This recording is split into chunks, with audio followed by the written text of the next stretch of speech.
Le quorum étant largement atteint, je peux donc déclarer ouvert ce sixième conseil municipal ordinaire donc, de notre mandature. Nous avons à désigner un secrétaire de séance. Je vous propose notre Benjamin, si vous en êtes d'accord, et si lui accepte cette lourde tâche, Monsieur Charpentier. Merci. J'ai reçu un certain nombre de pouvoirs.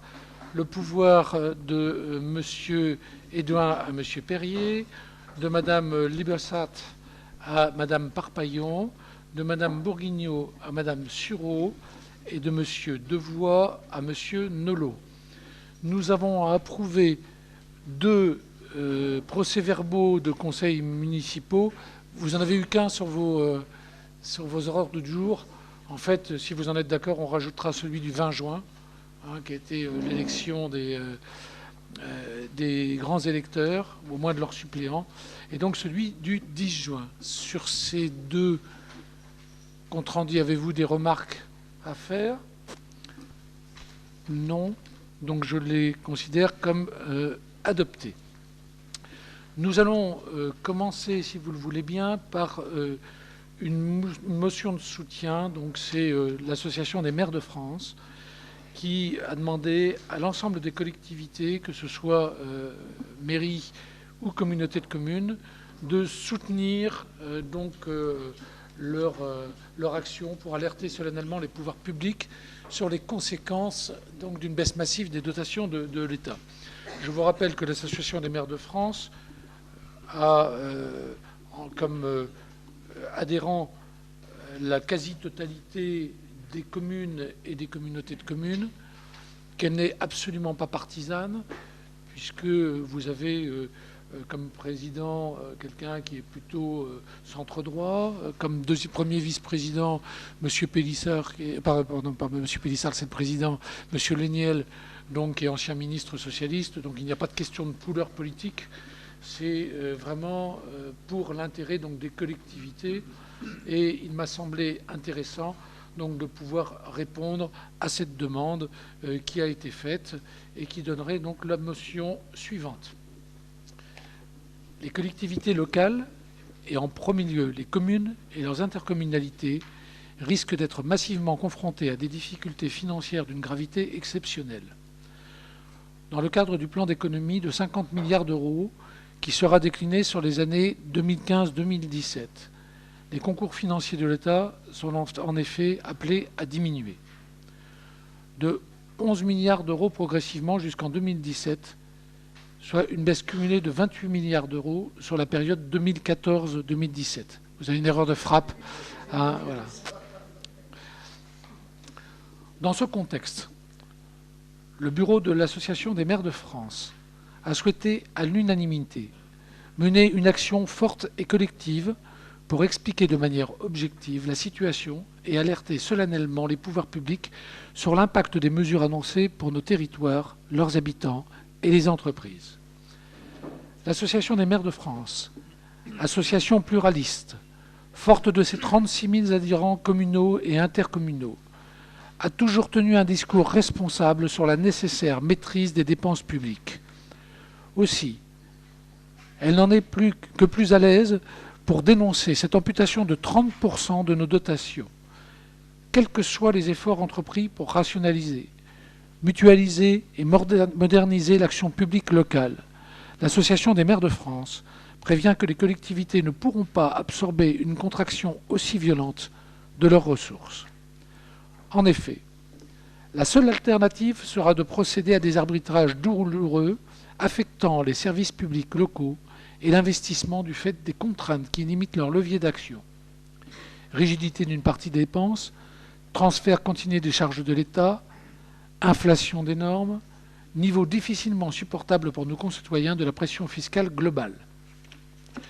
La commune de Luçon rappelle que les collectivités de proximité, que sont les communes et leurs intercommunalités, sont, par la diversité de leurs interventions, au cœur de l'action publique pour tous les grands enjeux de notre société. Elles facilitent la vie quotidienne de leurs habitants et assurent le bien vivre ensemble. Elles accompagnent les entreprises présentes sur le territoire. Enfin, elles jouent un rôle majeur dans l'investissement public, soutenant ainsi la croissance économique et l'emploi. La diminution drastique des ressources locales pénalisera à terme nos concitoyens, déjà fortement touchés par la crise économique et sociale, et pourrait fragiliser la reprise pourtant indispensable au redressement des comptes publics. En outre, la commune de Luçon estime que les attaques récurrentes de certains médias contre les collectivités sont très souvent superficielles et injustes. C'est pour ces raisons que la commune de Luçon soutient les demandes de l'Association des maires de France, à savoir le réexamen du plan de réduction des dotations de l'État, l'arrêt immédiat des transferts de charges et des mesures normatives sources d'inflation de la dépense et une réunion urgente d'une instance nationale de dialogue et de négociation pour remettre à plat les politiques publiques nationales et européennes impactant les budgets des collectivités locales. Voilà donc ce qui vous est proposé. Donc rien, j'allais dire, de très outrancier dans cette demande, si ce n'est de mettre sur le papier quelque chose qui est demandé déjà depuis plusieurs années par l'AMF, en particulier l'arrêt immédiat des transferts de charges. Et donc là encore, vous voyez que ce n'est pas du tout quelque chose qui est partisan, puisque cette demande avait été faite sous le précédent gouvernement et est faite aujourd'hui ici. Demande une réunion d'une instance nationale pour remettre à plat des politiques publiques nationales et européennes.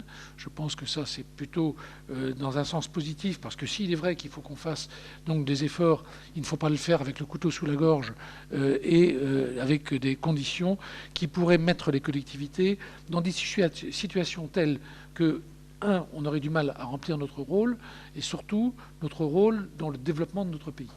C'est ça donc le sens de cet appel tout simplement à la négociation avec l'État, et donc en lui demandant de réexaminer ce plan de réduction des dotations qui doit être fait, mais peut-être dans un autre contexte, d'une autre manière, et avec d'autres contreparties qui ne sont pas forcément que des contreparties financières. Voilà, donc l'esprit, rien de polémique, tout simplement l'expression d'une inquiétude de l'ensemble des collectivités, communes, intercommunalités. J'allais dire, elle se trouve à d'autres niveaux, puisque vous avez vu que les conseils généraux et les conseils régionaux réagissent aussi dans ce même sens. Voilà, mes chers collègues, j'ouvre bien sûr cette motion à votre débat et à vos réflexions. Monsieur Nolot. Oui, nous partageons donc votre motion, donc nous la voterons.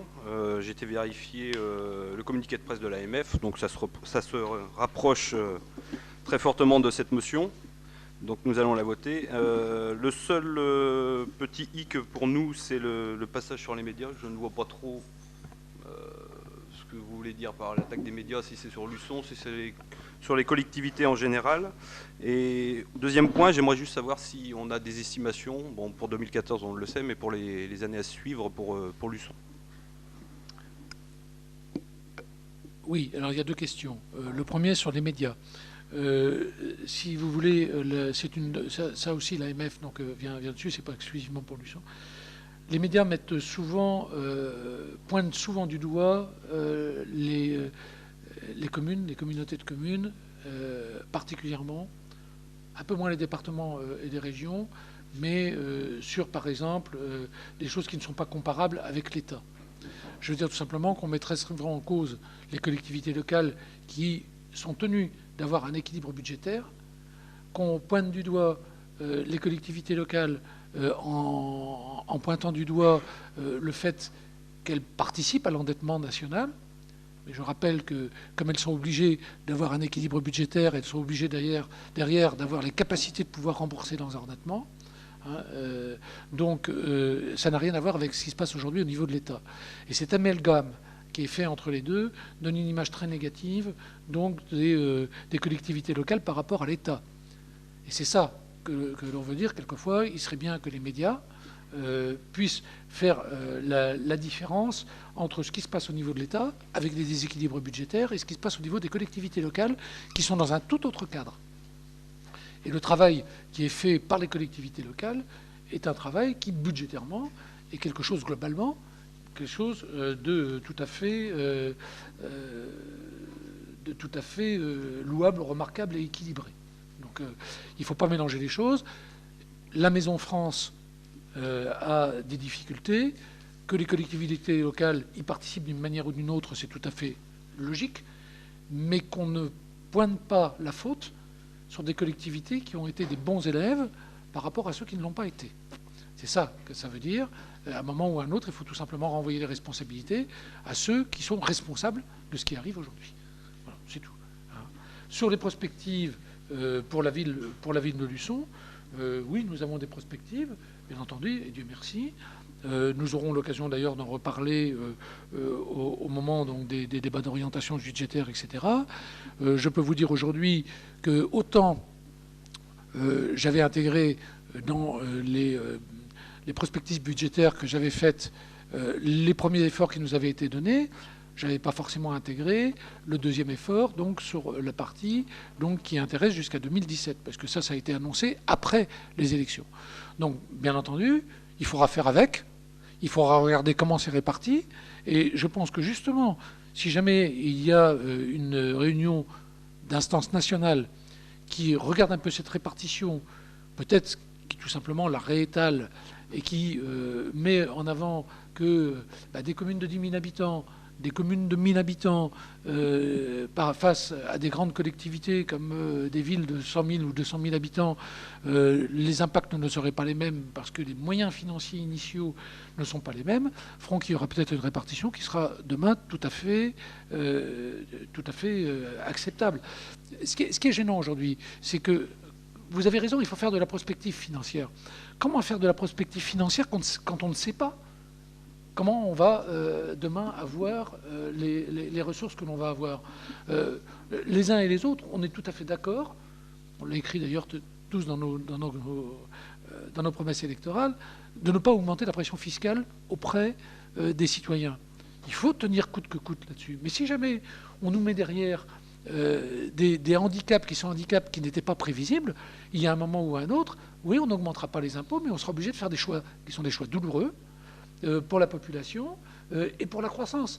Donc c'est ce que veut dire tout simplement l'AMF. Donc je suis aujourd'hui dans la situation de tous les collègues de France, je vais dire de France et de Navarre, mais de France en particulier, et que ce soit les communes, les intercommunalités, c'est-à-dire dans le fait d'avoir une difficulté de faire une prospective économique, puisque tout simplement, on ne sait pas à quelle sauce on va être mangé, permettez-moi ce terme un peu trivial, mais qui veut bien dire ce que ça veut dire.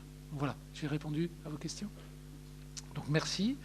Donc je soumets cette motion à votre vote. Y a-t-il des gens qui sont contre, qui s'abstiennent, qui est pour?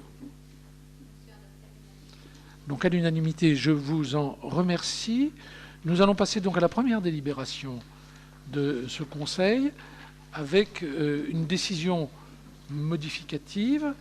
Donc cette décision modificative a vu l'avis favorable donc, de la Commission des finances du 24 juin avec 2 abstentions.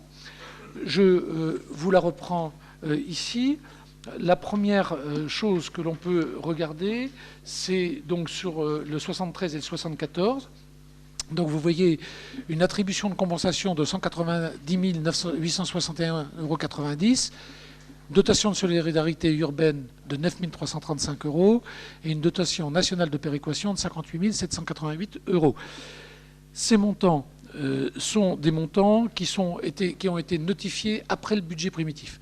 C'est-à-dire que je vous rappelle que sur le budget primitif, on a pris donc des montants qui étaient prudents sur les recettes. Nous avons maintenant les notifications qui sont des notifications définitives. Donc nous allons rajouter, parce que ce n'est pas les dotations dans leur globalité, ce que vous avez ici, c'est ce qu'on va rajouter. Donc ces dotations qui vont nous donner donc, la possibilité d'avoir 258 984,90 €, donc en plus sur le budget de fonctionnement. Sur ces 258 984,90 €, je vous propose d'abonder sur 2 subventions pour des clubs sportifs qui sont le Luçon Vendée Football, 75 000 euros. Pourquoi nous passons ces 75 000 euros maintenant? C'est parce qu'au moment où nous avons fait notre budget primitif, nous ne savions pas si jamais le club de Luçon allait rester en niveau national. Il reste en niveau national, donc il a besoin de ces subventions pour pouvoir y rester. Et s'il ne le fait pas, si on ne le fait pas, il est déclassé sur tapis vert, c'est-à-dire que tout simplement, la Fédération nationale de football va déclasser donc le club de Luçon. Et la deuxième sur le Luçon Basket Club, qui a vraiment besoin de ces 10 000 euros, lui aussi parce qu'il est en national et que dans ses perspectives, il a besoin de cet argent pour pouvoir boucler. Le CCAS, donc la sociale, 100 000 euros. Pourquoi je vous propose 100 000 euros en plus aujourd'hui? Tout simplement parce que lorsqu'on fait des prospectives sur la fin de l'année, avec les besoins sociaux qui sont de plus en plus importants, eh bien, nous avons besoin de ces 100 000 euros pour pouvoir boucler le budget. Alors, c'est un montant maximum, mais on va le transférer donc ici, surtout pour que le CCAS n'ait pas de soucis d'ici la fin de l'année et qu'il puisse faire sa mission donc jusqu'au bout sans problème. Si jamais elle a besoin de moins, il y aura un excédent donc l'année prochaine de fonctionnement qui sera reporté sur l'année d'après et nous pourrons donc nous rééquilibrer sur les subventions à ce centre communal d'action sociale donc au moment de 2015. Nous avons une cotisation sociale par élu, ça me fait un peu râler parce que en fait c'est des cotisations sociales. Il y a eu une augmentation des taux de cotisation sociale sur les indemnités des élus, mais ils nous demandent une rétroactivité sur toute l'année 2013. Donc là, vous avez la cotisation sociale qui est en fait sur 1 an et demi, avec un rattrapage donc sur ce qui a été fait. Ce qui en termes fiscaux est très douteux, mais enfin bon, il paraît que c'est comme ça et qu'on a à le faire. Donc il faut qu'on mette 19 000 euros qui vont partir dans les caisses de l'État. Reste 54 984,90 euros que je vous propose donc de virer à la section d'investissement. Nous avons trois autres recettes en investissement. La première recette, c'est une recette de cession d'immobilisation de 9 347,50 euros. Ça, c'est la vente d'un broyeur du service des espaces verts. En fait, on ne l'utilisait pas, ou quasiment pas. Donc, on l'a remis en vente. Ça a été vendu 9 347,50 euros. Donc, vous le retrouvez ici. Les amendes de police, je vous rappelle qu'ils sont reversées. Alors, ce n'est pas forcément les amendes qui ont été versées sur Luçon. Ce sont des amendes globalement au niveau national. Et l'État en reverse une partie auprès des collectivités. Donc, on le retrouve ici. Et ce sont donc, très bizarrement, mais c'est comme ça, des recettes d'investissement. Donc, vous retrouvez 19 712 euros. Et ensuite, vous avez une subvention, qui est une subvention donc, de matériel pour la base nautique que nous avons reçue. On ne l'avait pas eu la dernière fois, de 1932,42 euros. En dépenses donc d'investissement, je vous propose de mettre une subvention pour l'achat de terrain, ce que nous avons voté dernièrement, c'est pour le lotissement Michel Meugne, donc 10 000 euros que nous retrouvons donc ici pour l'équilibre donc de cette opération. Nous avons ensuite une rénovation. Alors il y a marqué rénovation du centre-ville. En fait, 6 700 euros, c'est un montant que je vous demande de voter, tout simplement parce que j'ai demandé à un bureau d'études de nous jeter sur le papier un certain nombre d'idées qui pourraient être sur la rénovation du centre-ville, de manière à pouvoir ouvrir un livre blanc sur la rénovation de la ville globalement. C'est-à-dire que ce sont des documents qui sont loin d'être finalisés, mais des capacités, des possibilités que l'on peut avoir avec ce qui existe aujourd'hui dans le centre-ville, de manière à pouvoir réimaginer un nouveau centre-ville. Ça me semble intéressant d'ouvrir un livre blanc, d'ouvrir une discussion donc, avec les citoyens sur ce sujet-là, mais on ne peut pas le faire sans rien. Donc j'ai demandé à ce qu'il y ait un bureau d'études qui puisse nous faire donc, cette étude-là, et vous voyez, l'étude est entre 6 et 7 000 euros, donc on met 6 700 euros, de manière à pouvoir le faire. Point plus précis, et raison pour laquelle c'est plus élevé, vous avez l'entrée ville sud, donc globalement, c'est-à-dire tout ce qui va de l'entrée de la route de l'Aiguillon en passant par la place du port, mais un petit peu au-delà, en voyant comment on peut réaménager les entrées, etc. Donc pour tout ce quartier, et donc toute l'entrée ville sud, qui est importante, et je le demande de l'inscrire maintenant, puisque c'est aussi à la demande de la communauté de communes, donc d'avancer sur ce dossier, puisque les deux dossiers, donc de leur construction et de la rénovation du quartier du port, et donc va se faire en parallèle. Reste une étude à faire que nous allons mettre dans la voirie. Donc c'est la différence entre tout ça, c'est-à-dire 19 276,82 €. Et dans ce montant, vous avez 4 500 € en gros qui vont être faits sur une étude sur le jardin du Maine, donc on met à ce niveau-là. Étude sur le jardin du Maine, c'est tout simplement que nous avons besoin d'un audit de manière à faire un plan de rénovation du jardin du Maine, tant du point de vue urbain que du point de vue des plantations. Nous savons que nous avons un certain nombre de plantations qui aujourd'hui ont pris de l'âge, qu'il va falloir renouveler certaines essences, qu'il va falloir faire évaluer certaines essences. Et nous avons donc besoin pour ça d'une étude qui va coûter aux alentours de 4 500 € et donc que vous retrouvez dans ce montant. Voilà, j'ai fait donc le tour de cette DM1. Avez-vous des questions, des remarques? Monsieur Nolot? Deux petites remarques. Je vois de cession immobilière dans les décisions prises par vous-même, elle était de 9 241 et là elle est à 9 347,50. Il y a une exact. erreur, il y a une petite différence qui sera régularisée. C'est tout simplement parce que, si vous voulez, ça a été vendu par le biais d'une surenchère. Donc c'était le prix de départ et c'est le prix d'arrivée que vous avez sur l'ADM. D'accord. Voilà. Ensuite, concernant l'étude de la rénovation du centre-ville, c'est pareil, je le vois à 5 500 hors taxe. Est-ce que les 6 700 correspondent à la TVA? Ça a l'air, j'arrive à presque 6 700. Alors, non, pas forcément. Je vous ai dit c'était entre 6 000 ouais. et 7 000. Donc pour l'instant, j'en ai un à 5 000. Donc l'ADM était parti avant.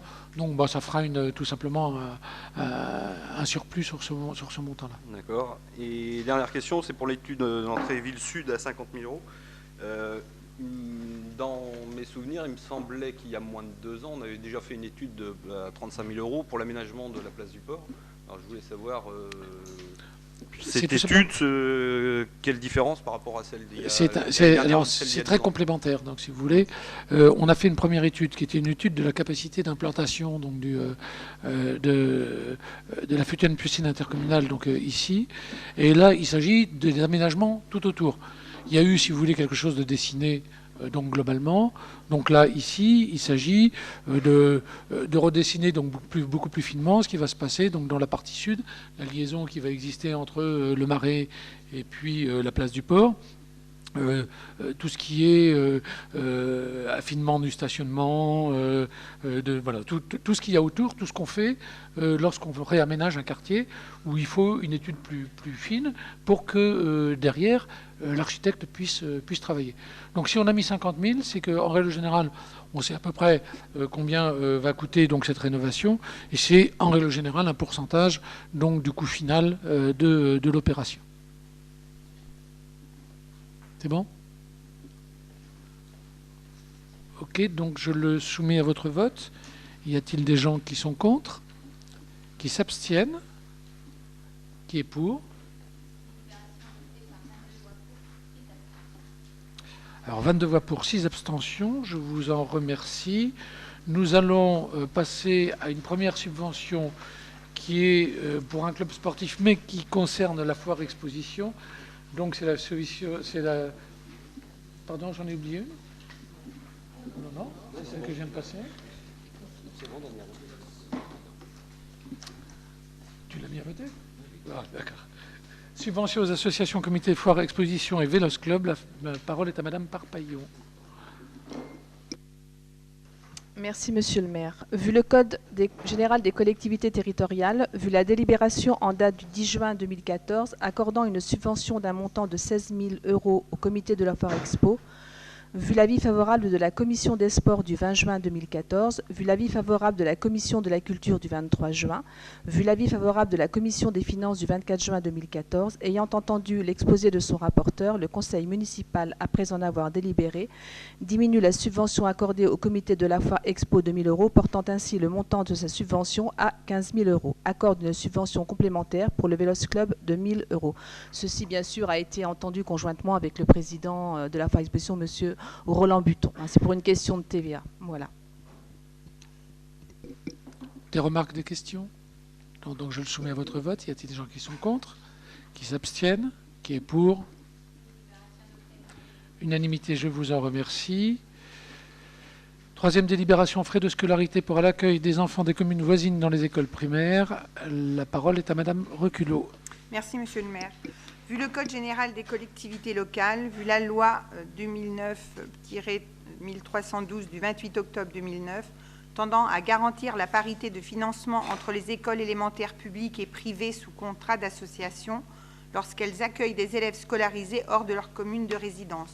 Vu le Code de l'éducation et notamment l'article L 442-5-1 relatif à la contribution de la commune de résidence pour un élève scolarisé dans une autre commune, considérant la nécessité de faire participer la commune de résidence aux frais de scolarité des enfants domiciliés sur son territoire, vu l'avis favorable de la Commission des affaires scolaires du 23 juin 2014, vu l'avis favorable de la Commission des finances du 24 juin 2014, ayant entendu l'exposé de son rapporteur, le Conseil municipal, après en avoir délibéré, décide qu'une participation sera demandée aux communes pour l'accueil des enfants des communes voisines dans les écoles primaires pour le cas où la commune de résidence n'a pas de structure pour l'accueil des enfants et fixe la participation financière pour un élève de classe maternelle à 1 572,36 € et à 546,74 € pour un élève de classe élémentaire, y compris les classes d'intégration scolaire.